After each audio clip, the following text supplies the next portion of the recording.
আপনি একদিন থাকবেন ঠিক আছে, একদিন থাকেন অসুবিধা নেই।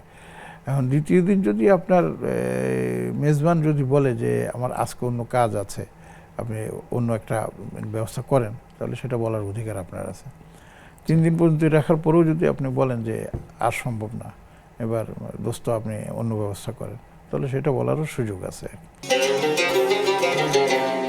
আল্লাহ এবং পরকালে বিশ্বাস করে তারা যেন তাদের অতিথিকে সম্মান করে, ফালিউক্রিম দয়ফাও।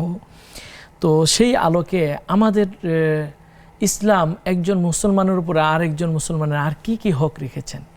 আমরা তো অতিথিদেরকে হক হিসেবে তাদের সাথে আদব রক্ষা করব। আপনি খুব চমৎকার করে বলেছেন যে সুন্দর করে মিষ্টি হাসি দিয়ে কথা বলাটাও সদাকার সওয়াব। আমরা আর কি কি হক আদায় করতে পারি মানুষ, একজন মানুষ হিসেবে আরেকজন মানুষ? না, আমরা হক আদায় করার চেষ্টা করব যে তার যতটুকু তার প্রাপ্তি এবং যতটুকু কি জানি বলে আপনার সে যতটুকু আমার থেকে মানে পেতে পারে আমি ততটুকুই তাকে দেওয়ার চেষ্টা করব। হাকুল মুসলিমি আলাল মুসলিমি কত 6টা না কত বলা আছে, সেটা তো সম্ভবত আছে। তার মধ্যে সালামের একটা বিনিময় আছে, তার মধ্যে আপনার এই সুন্দর করে কথা বলার একটা বিষয় আছে, তার মধ্যে আপনার আতিথেয়তার একটা বিষয় আছে। এভাবে এগুলি আপনার সেখানে আপনার বলা যেতে পারে। চলেই যেহেতু আসছে, হ্যাঁ, সালামের বিষয়টা যদি একটু বলতেন। আল্লাহ রাসূল সাল্লাল্লাহু আলাইহি ওয়াসাল্লাম সালামের খুব গুরুত্ব দিয়েছেন, আগে সালাম দেওয়ার কথা বলেছেন। সেটা বলছিলেন, সেটা আফসুস সালাম, আতইমুত তাআম, সাল্লু বিল-লাইলি ওয়ান-নাসু নিয়াম। এটা তো কোরআনের আপনার হাদিসের মধ্যে নবীজি আমাদেরকে শিখিয়েছেন যে তোমরা সালাম প্রসার করো, সালামের প্রচার করো, এবং আতইমুত তাআম, মানুষকে খাবার দান করো। এই যে আতিথেয়তার মধ্যে এটাও আছে।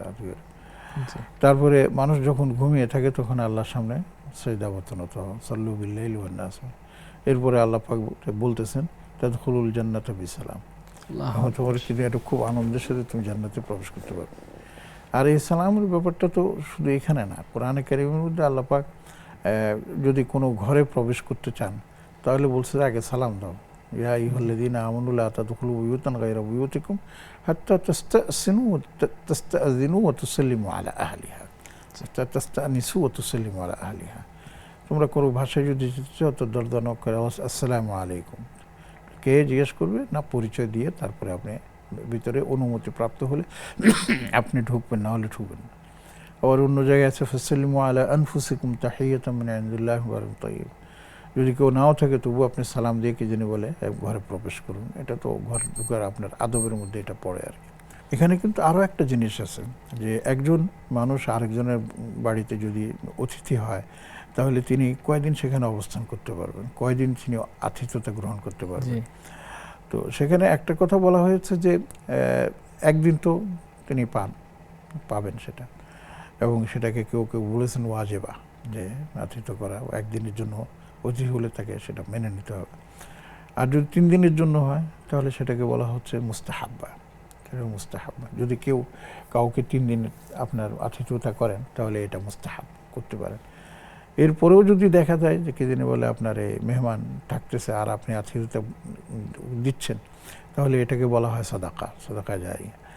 হ্যাঁ, এখানে একটা মজার ব্যাপার আছে তথ্য, যে আপনি একদিন থাকবেন ঠিক আছে, একদিন থাকেন অসুবিধা নেই। এখন দ্বিতীয় দিন যদি আপনার মেজবান যদি বলে যে আমার আজকে অন্য কাজ আছে, আপনি অন্য একটা ব্যবস্থা করেন, তাহলে সেটা বলার অধিকার আপনার আছে। 3 দিন পর্যন্ত রাখার পরেও যদি আপনি বলেন যে আর সম্ভব না, এবার দোস্ত আপনি অন্য ব্যবস্থা করেন, তাহলে সেটা বলারও সুযোগ আছে। তো আলাকুল্লি হাল, যে আত্মীয়তা হওয়া মানে যে আমি ঘরে ঢুকলাম আর তো বের হলাম না, এইটার নাম আত্মীয়তা। এটা অনেক সময় অনেক ক্ষেত্রে ঘটে যায় আর কি। তো আমরাও আলহামদুলিল্লাহ সচেতন, আমাদের ভাই বোনেরাও সচেতন, কেউ আপনার বেড়াতে যায় না। শুধু এক জায়গার মধ্যে আত্মীয়তাদের মধ্যে একটু হয়, শ্বশুর বাড়ি গেলে সেখান থেকে আসা যায় না, একরকম আসতে চায় না।